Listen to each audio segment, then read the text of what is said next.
네, 국회는 내일부터 20일 동안 국정감사에 들어갑니다. 굵직한 정치적 쟁점이 많아서 곳곳에서 여야 간 격돌이 예상됩니다. 두 분과 함께하겠습니다. 배종호 세한대 교수, 서성교 바른정책연구원장과 짚어보겠습니다. 두 분 안녕하십니까? 안녕하세요.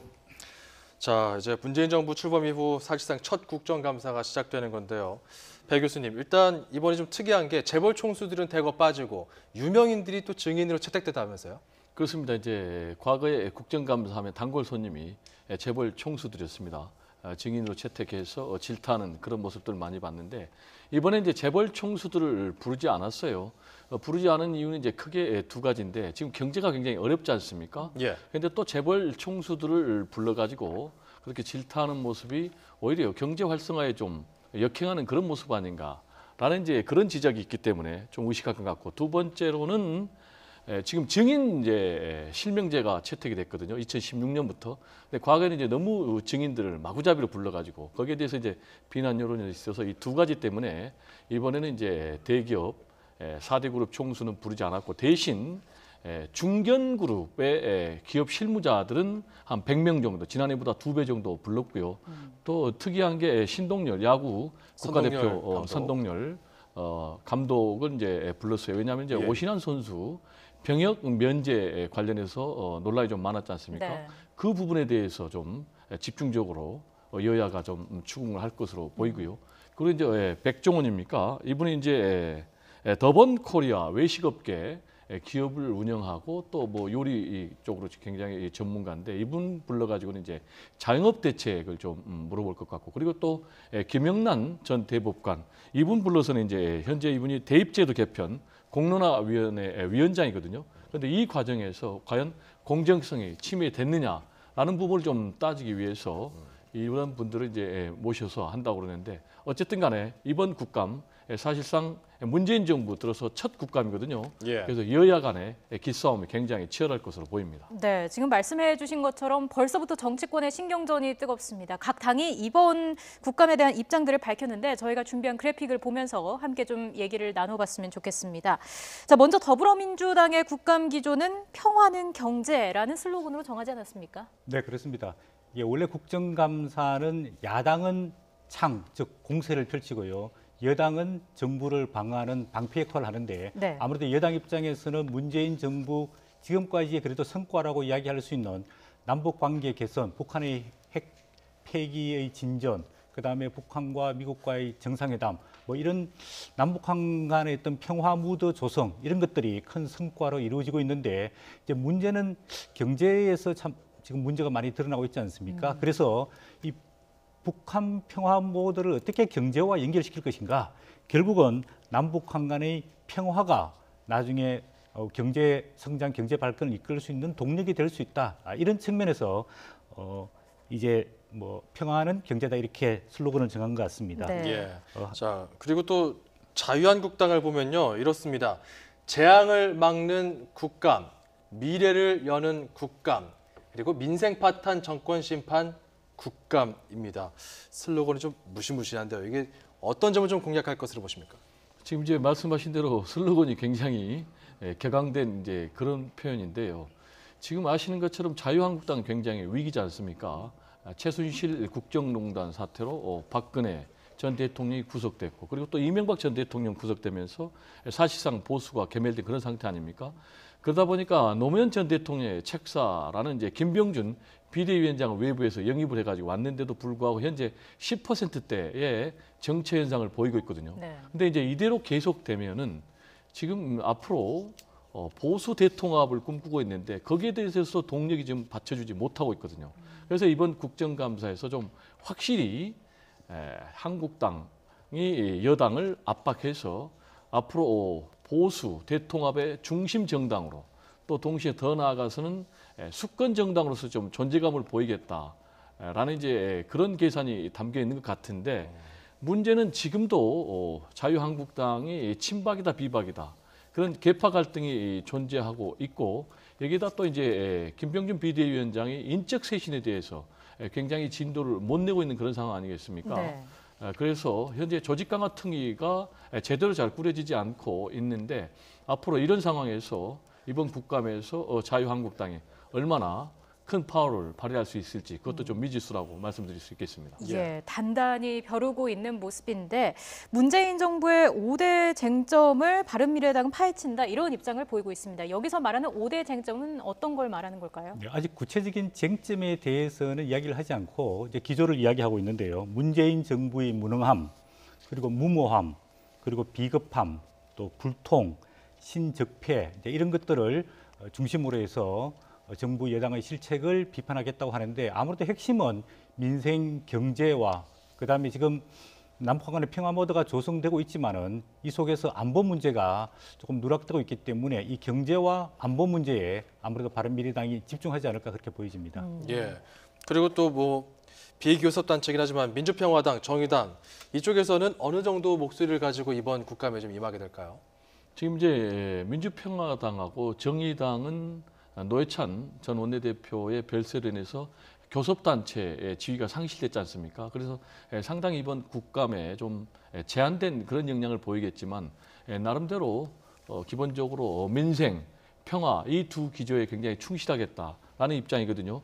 지금 이제 민주평화당도 굉장히 전국적으로 정당 지지율이 저조하면서 위기감을 갖고 있기 때문에 이번 국감을 통해서 뭔가 존재감을 좀 보여야 되는 그런 상황이거든요. 예. 그래서 이제 민주평화당은 앞으로 최저임금 인상 대책, 그리고 근로시간 단축에 따른 대책, 그리고 예산에 지역을 좀 고르게 균형 배분하는 그런 문제를 좀 집중적으로 하겠다라는 입장이고요. 그다음에 정의당은 재밌는 게 이제 고고 국감이다. 고고 국감. 네, 그래서 민생을 살리고 평화를 만들고 그래서 지금 민주평화당과 정의당도 이번 국감에서 존재감을 나타내기 위해서 굉장히 노력하는 그런 모습입니다. 예, 자 눈에 띄는 국감 쟁점들 하나씩 좀 짚어보도록 하겠습니다. 앞서 원장님께서 경제 부분이 중요하게 다뤄질 것이다 이런 말씀을 해주셨는데 이 소득주도 성장을 놓고도 여야 의원들의 많은 좀 격전이 예상되는 부분 아니겠습니까? 네. 그 소득주도 성장은 문재인 정부의 중요한 경제 기조라고 볼 수 있습니다. 정부에서는 조금만 시간을 기다려달라. 조금 기다리면은 소득주도 성장의 효과와 결실이 나타날 거다라고 이야기하고 있지만 현장에서는 벌써 소득주도 성장이 실패한 것으로 드러나고 있습니다. 그동안에 너무 급속한 최저임금 인상, 그다음에 통상임금 문제, 그다음 최근에 드러나고 있는 근로시간 52시간 단축 문제 이런 게 자영업 또 중소기업뿐만 아니라 대기업에도 상당히 영향을 많이 끼치고 있거든요. 네. 이런 문제에 대해서 야당의 적극적인 비판과 공세가 예상이 되고 또 여당에서는 이것을 보완하는 정책이 이루어질 것이라고 보여지고 있습니다. 예. 아까 리포트에서도 나왔지만은 한국 경제 성장률이 점점 떨어지고 있습니다. 원래 목표 성장률이 3%였는데 2.8%로 떨어질 예정이고 내년에는 또 2.6%로 더 떨어질 거다. 이런 예상이 나오고 있고요. 또 고용도 굉장히 참혹한 사태에 이르고 있습니다.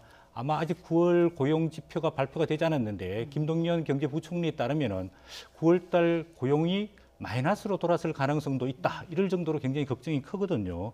그다음에 최근에 기업들의 설비 투자도 감소하면서 기업의 그 성장 동력들이 감소하고 있습니다. 그래서 사실상 우리 경제 대기업 중에서 반도체만 빼고 나면 철강, 조선, 또 자동차까지 굉장히 경제가 산업 현장에서 어려워지고 있거든요. 이런 문제를 아무래도 집중적으로 부각을 할 것 같고 예. 11일 날 환경노동위원회에 이 소득주도 성장 설계자라고 일컬어지고 있는 홍장표 전 경제수석이 참고인으로 출석을 하는데 아무래도 1998년 이후에 그 최악의 실업 사태, 그다음에 최저임금의 급속한 인상 문제, 그다음에 근로시간 단축 문제, 또 최근에 있었던 그 통계청장 경질 문제 이런 것들을 예. 종합적으로 홍장표 전 경제수석에게 질문을 할 것 같습니다. 그런 질에 대해서 이제 뭐 정부도 이야기를 내놓을 것이고 특히 여당 같은 경우는 이 부분에 대해서 좀 더 지원 사격을 할 것 같은데 어떤 논리가 나올까요? 이제 소득주도 성장을 보는 관점이 지금 민주당과 한국당의 정반대죠.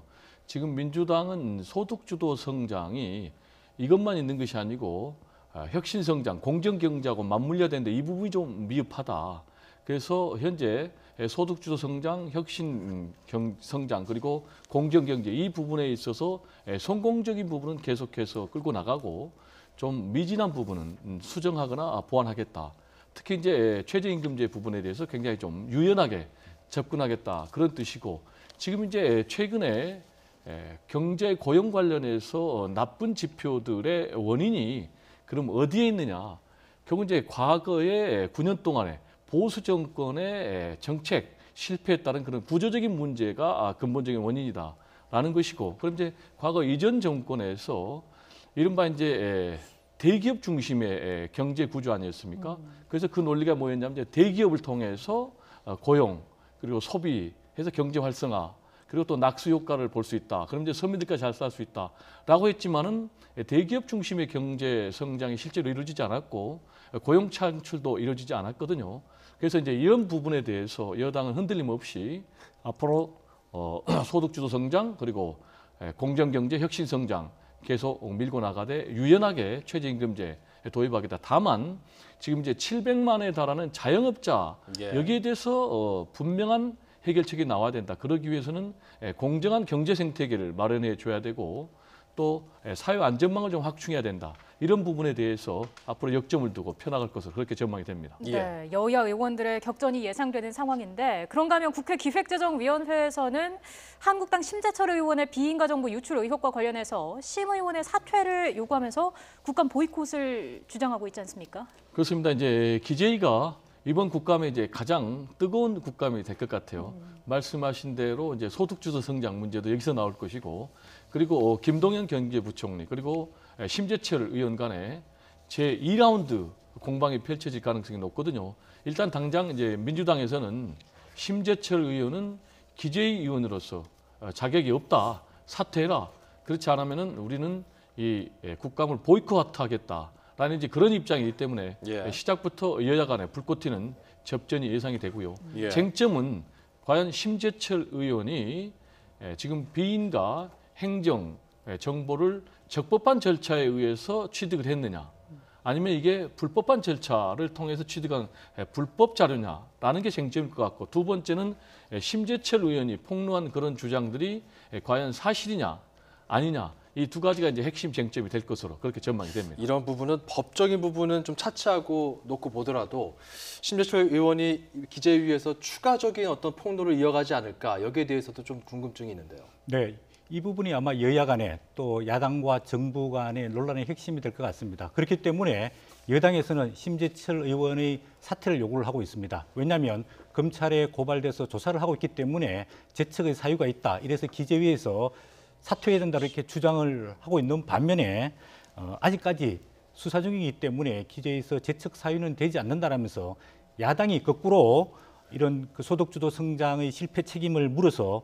장하성 정책실장, 또 김수현 사회수석, 또 홍장표 전 경제수석을 기재위 증인으로 지금 채택을 요구를 하고 있거든요. 이런 팽팽한 기싸움이 벌어지기 때문에 결국은 양쪽 다 증인 채택 또 사퇴 요구를 마무리 지으면서 국정감사가 이루어질 가능성이 큰데 그럴 경우에 만약에 심재철 의원이 지난번에 공개하지 않는 또 다른 자료가 있다라면 아마 이 기재위 국감을 통해서 공개하지 않을까 이렇게 보여집니다. 이 문제가 어떻게 전개가 될지 저희가 계속해서 지켜볼 필요가 있어 보입니다. 자, 이뿐만이 아닙니다. 유은혜 장관의 임명 문제로 여야 대치가 있었는데요. 이 문제가 또다시 감정 싸움으로 비화돼서 국감 파행 위기로 이어지는 게 아니냐, 이런 우려까지 나왔습니다. 어떻게 보십니까? 이제 유은혜 교육부 장관 임명을 둘러싸고 여야가 아주 첨예하게 격돌하면서 전국이 급냉했지 않습니까? 그런데 어쨌든 간에 이 부분은 문재인 대통령이 적법한 절차에 따라서 임명을 했고, 이 부분은 법이 정한 대통령의 인사권이기 때문에 저는 앞으로 미래 국감이 돼야지 과거 국감이 되면 안 된다, 이런 말씀 좀 드리고 싶습니다. 과거 국감이라는 게 뭐냐면 계속해서 임명된 윤해 사회부총리 겸 교육부 장관에 대해서 문제 제기를 하는 것은 제가 볼 때는 과거의 문제만을 계속 얘기하는 것이고, 이제 이번 국감에서는 미래에 과연 윤해 교육부총리가 앞으로 제대로 할 수 있는지, 이 부분을 집중적으로 지금 야당 의원들이 따져 물어야 된다. 예를 들면 대표적인 게 지금 고교 무상교육을 지금 1년 오히려 앞당겨서 실시하겠다는 것 아니겠습니까?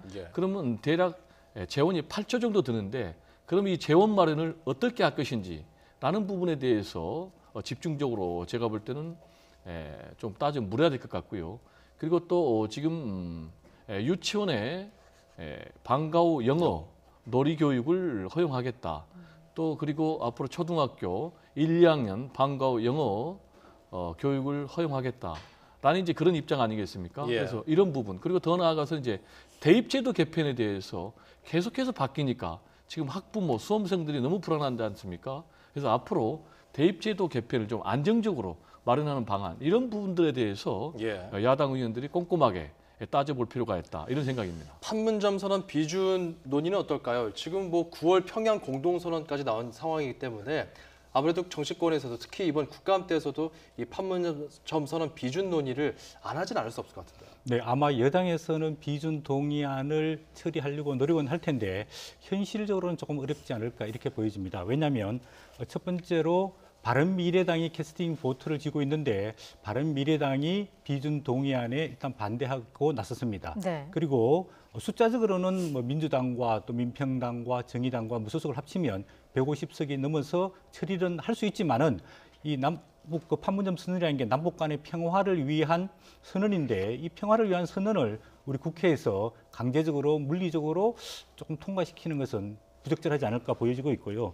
또한 판문점 선언 이후에 3차 9.19 남북 정상회담을 했지만은 아직까지 북한 핵 폐기에 대한 구체적인 로드맵과 내용이 나오지 않지 않았습니까? 그래서 아마도 북미 간의 정상회담이 있고 그 이후에 북한 핵 폐기에 대한 구체적인 방안들이 나오면은 다시 한번 비준을 검토해 볼 수 있지 않을까 이렇게 보여집니다. 네, 배 교수님 어떻게 보십니까? 네, 저는 좀 이제 다르게 보는 게 지금 계속해서 한국당에서는 구체적인 비핵화 로드맵이 없다 또는 비핵화에 대해서 가시적인 조치가 없다.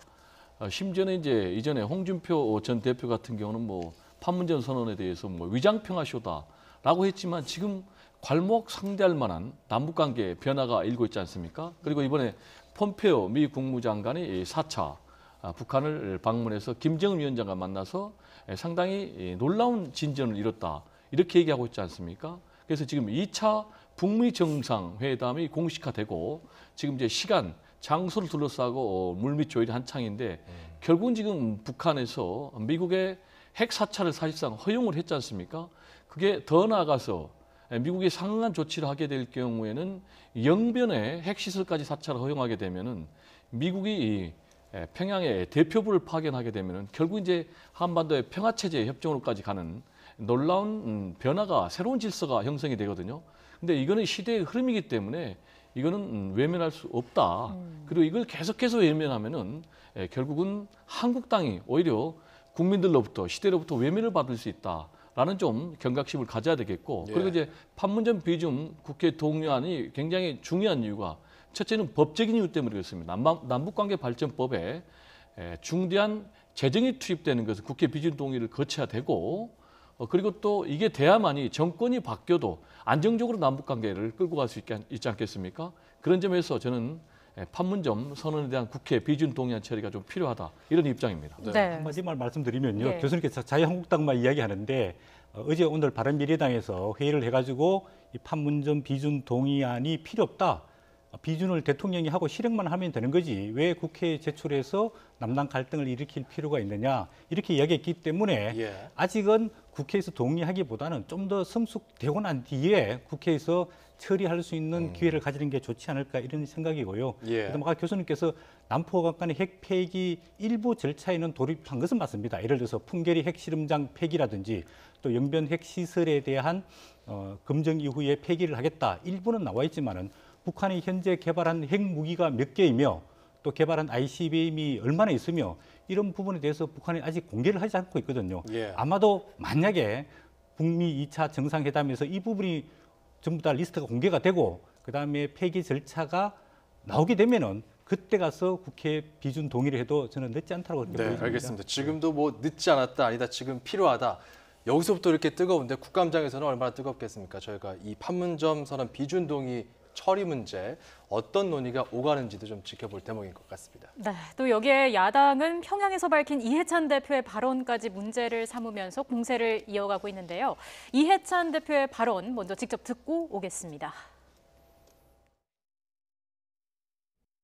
우리가 정권을 뺏기면은 하고 싶어도 또 못하기 때문에 제가 살아있는 동안은 절대로 안 뺏기게 그렇게 당을 아주 철통같이 방어하려고 지금 단단히 마음 먹고 있습니다. 네, 이해찬 대표의 발언 어떻게 들으셨습니까? 이제 이해찬 대표의 발언에 대해서 우리가 평가를 하기 전에 일단 워딩을 정확하게 좀 파악을 해야 돼요. 예. 지금 이해찬 대표 측은 내가 국가보안법 폐지나 개정을 얘기한 적이 없다.